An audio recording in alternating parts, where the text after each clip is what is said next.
Hi and welcome to the Westlock Library's online tutorial of Ancestry Library Edition. This will be the first in a series to help familiarize you in how to piece together your family history. Normally this e-resource would only be available to use at the library, but for a limited time it has been made available for you to use at home. Today's tutorial will be on how to log into our website and be able to access our e-resources, as well as a basic walkthrough to familiarize yourself with the web page and its features. We will get into more detail with each new tutorial. So let's get started. First, you will need an internet connection. Open your web browser and in the URL bar type in www.westlockllibrary.ca. Once the web page is loaded, look for the login link in the top right-hand corner and click it. This will now prompt you to enter in your library card and PIN number. Once you've filled that in, click Submit. Look for the e-resource link at the top of our page and click on that. You will now have access to all our great e-resources. Scroll down and look for Ancestry Library Edition and click on it. This will now take you to the portal for the Ancestry website. You are now ready to start. Let's do a review of the Ancestry Library Edition website. Notice the navigation bar at the top of the page. First, we have Home. This is the main page we're currently on. Next to Home is Search. And if you click on Search, you'll get a drop-down listing which includes all categories. This will include every category. Or if you want a more specific search, you can pick on Census and Voter Lists, Birth, Marriage, and Death Records, Military Records, Immigration and Travel, and Card Catalog. Next to that is Message Boards. This section has over 25 million posts on more than 198,000 boards, which you can search through. The next section in the navigation bar is Charts and Forms. These can be downloaded or printed to help you keep track of your finds. We will be covering this section in more detail in our next tutorial. And lastly is New Collections. This will bring you to the card catalog, which can be sorted by date, location, and type. At any time during your search, you can click on the Home button to bring you back to the start of the web page. There is one more important detail to remember. Unlike the paid website, you cannot store and build your personal tree. Don't be concerned about losing your finds, though. If you click on Home, you will notice a section called Receive Records at Home. There is a link to a great 5-minute video in that section, which will teach you how to email yourself your finds as well as the option to print them off. We hope you enjoyed today's tutorial and would love to hear back from you with any comments or questions you may have. You can send in your questions to any of our social media accounts or by calling our staff at 780-349-3060. Next time we'll be taking a closer look at charts and forms. Thank you for watching. See you next time. Hi and welcome back to the Westlock Library's online tutorial of Ancestry Library Edition. Today's tutorial will be about charts and forms and how they can help you during your search. There are currently 6 available charts and forms that you can either download or print off. Before we get started, I'm going to give you a quick refresher on how to find the charts and forms section on the Ancestry Library Edition homepage. First, though, you're going to have to log into our webpage with your library card, then go to e-resources and select the Ancestry Library Edition program. Now look for the navigation bar at the top of the page and press Charts and Forms.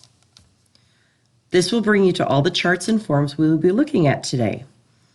Once you click on a form, it will open in a new web page browser.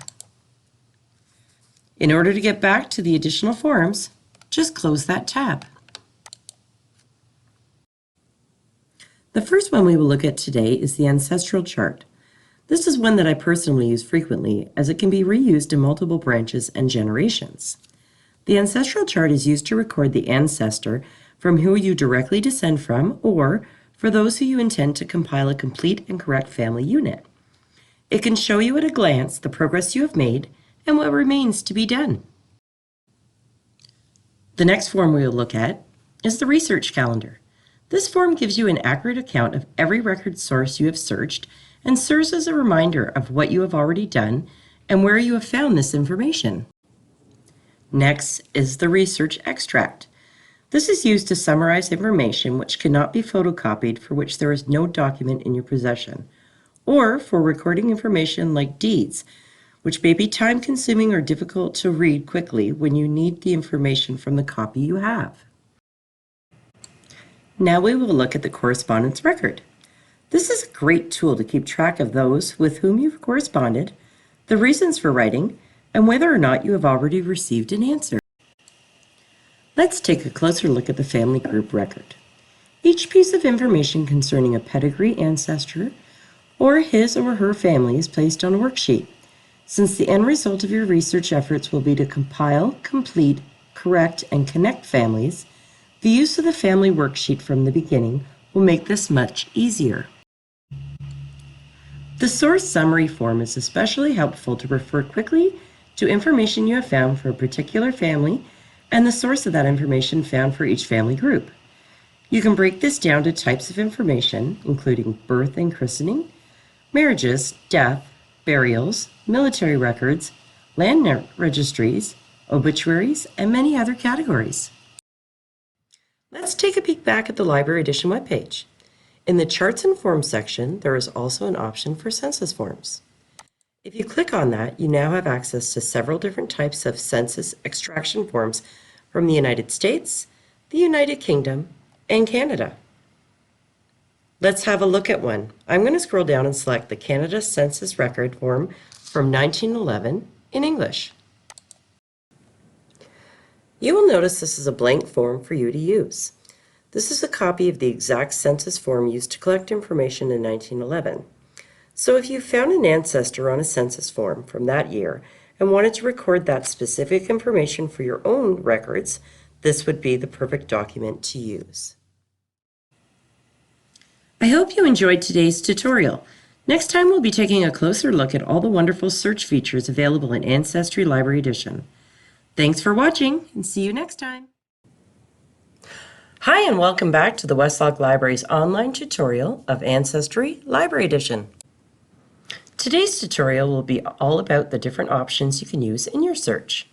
Before we start, you must first log in to the Westlock Library website using your library card and PIN, then click e-resources at the top of the page. Scroll down and select Ancestry Library Edition. Ancestry Library Edition has over 30,000 global record collections. Included in those are access to over 11 billion different individual records. Information will vary, and not all records will be available for each ancestor. At this point, you might be thinking, whoa, this could get a little overwhelming. But don't panic, as you can narrow down your searches into categories. There are many different types of collections available to peruse, and many of those collections can then be further broken down into subcategories. Census records are available from 1851 to 1921, which can include images, and if you have additional information, you can add this to narrow down your search. Search through vital records with subcategories, which would include birth, baptism, marriage, divorce, death, burial records, and obituaries. Did your ancestor serve in the military? Military records can be broken down into draft, enlistments, service records, casualty lists, pension records, decorations, and awards, as well as disciplinary actions, and in some cases, photos. In immigration and travel, you can narrow down your search to include passenger lists, citizenship, passports, border crossing records, crew and ship lists, as well as pictures and descriptions. I really enjoy the family tree search option, as it gives you a chance to look at thousands of trees people have created on their paid ancestry site. It may include an abundance of information you may have been searching for. Before we do an actual search, I thought it would be a good time to look at some of the helpful tips and strategies that can make your search a little easier. The wildcard character, an asterisk, is a great tool to use when you don't know exactly how a name would be recorded in a document. For example, searching CHAR asterisk will return hits on names like Charles, Charlie, Charlene, or Charlotte. You must type in a minimum of 3 letters before putting in the wildcard. The truncation symbol, a question mark, is used when you want only one letter of a name to be different. For example, if you were trying to find the name Hansen, spelled Hansen, it sometimes could have been spelled differently, like Hanson. You could type in Hans, question mark, N, to find both variants of the spelling.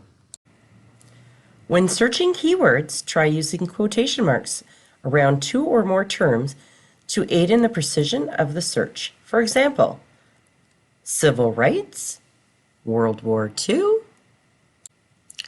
This will narrow down your results. Now it's time to take a closer look at the general search section of the Ancestry Library Edition. Click on Search in the navigation bar at the top of the page.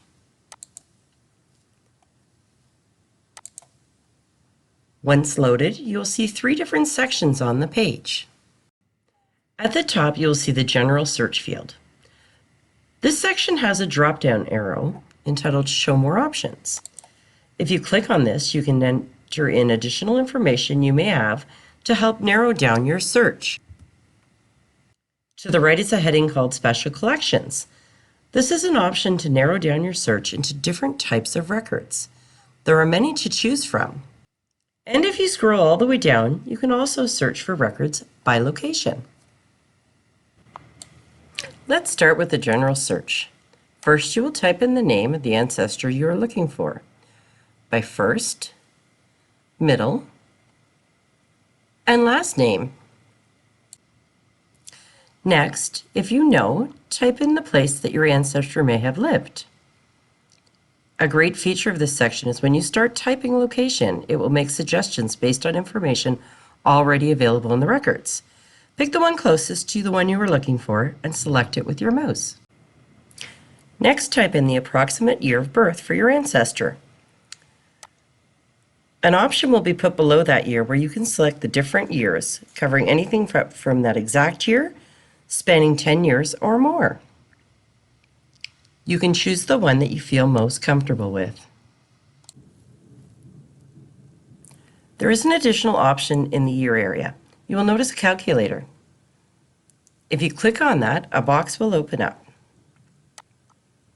This is great if you knew how old an ancestor was around a particular year, and it will do the math for you. Just enter in the information. Then click OK.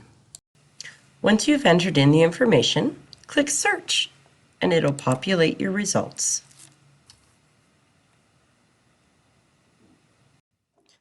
On the left-hand side of this page, you will see the option to either edit your search and include more information, or below that to filter by category.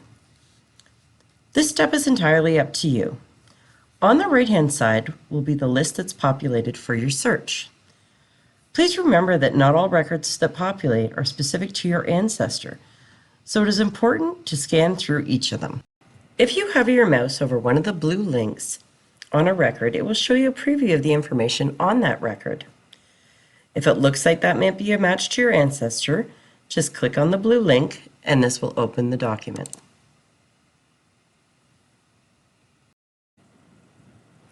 Well, that's it for today. Don't forget to use your charts and forms to record your finds, print, or you can email them home to yourself. I hope you've enjoyed this tutorial, and if you have any questions, feel free to comment below or call us at 780-349-3060. Next time, we'll be taking a closer look at message boards and how you can use them to expand your search. Until then, have fun exploring what you've learned today. Bye for now. Hi, and welcome back to the Westlog Library's online tutorial of Ancestry Library Edition. Today's tutorial will be about message boards and how to use them. Before we start, you must log into the Westlog Library website using your library card and PIN, then click on eResources at the top of the page, scroll down, and select Ancestry Library Edition. Once the home page is loaded, look for message boards in the navigation bar. There are over 25 million posts on more than 198,000 boards available to search through. There are 3 different categories to this section, and we will take a peek at each one. The first section is a general search. You can type in either a name, location, event, but there is an advanced search option, and if you click that, it will open up to try to narrow down your board searches. The really neat thing about this section is if you know the name of the author, you can type that in, the subject of the message. It does have a great drop down for classifications, so it'll break it up into categories for you. You can also use Sandex when you're typing in a last name. It'll give you suggestions for names that are similar sounding. You can break it down into the last time they were posted, whether they were brand new, old, and then you just click search. The second search section is used to find a board about a specific topic with an alphabetical surname option. Let's try one. I'll pick the letter H. Once that loads, you'll notice that an option directly below comes up, which will include the next letter in the name you are searching for. Let's try this one. This will give you a listing of any of the alphabetical names starting with HA. Once you find the name you're looking for, just click on it. It will open up all threads available for that last name. The third section is broken up into 2 different categories.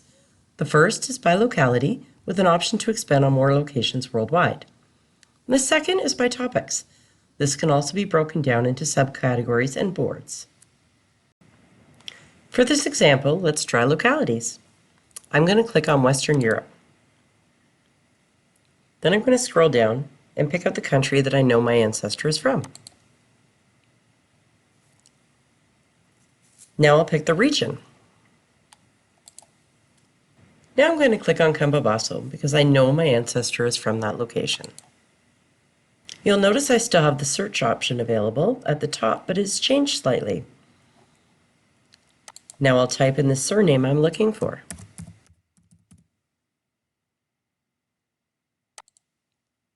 I'm going to change the search option from all boards to Campobasso Family History and press search. This will now populate a list of all the message boards that include my ancestor's last name for that location. If you would like to take a look at a specific message board, just click on the blue link. That's all for today. If you have any comments or questions, feel free to add them in the video comment section below, or give us a call at 780-349-3060. Next time, we'll take a look at new collections. Until then, keep practicing. Hi, and welcome back to the Westlock Library's online tutorial of Ancestry Library Edition. Today's tutorial will be the last in our Intro to Ancestry Library Edition series. Today, we'll be giving a brief overview of new collections. Before we start, you must log into the Westlock Library website using your library card and PIN. Click e-resources at the top of the page, then scroll down and select Ancestry Library Edition. Once the Ancestry page is loaded, look for New Collections in the navigation bar and click on it. This will bring you to a new page with the heading Card Catalog. This section is a searchable listing of all record collections. On the left-hand side, you notice that the collections can be searched by title or keyword. They can be further filtered down by collection type, location, and language. On the right-hand side, you can break down your search even further by selecting the drop-down arrow beside Sort By.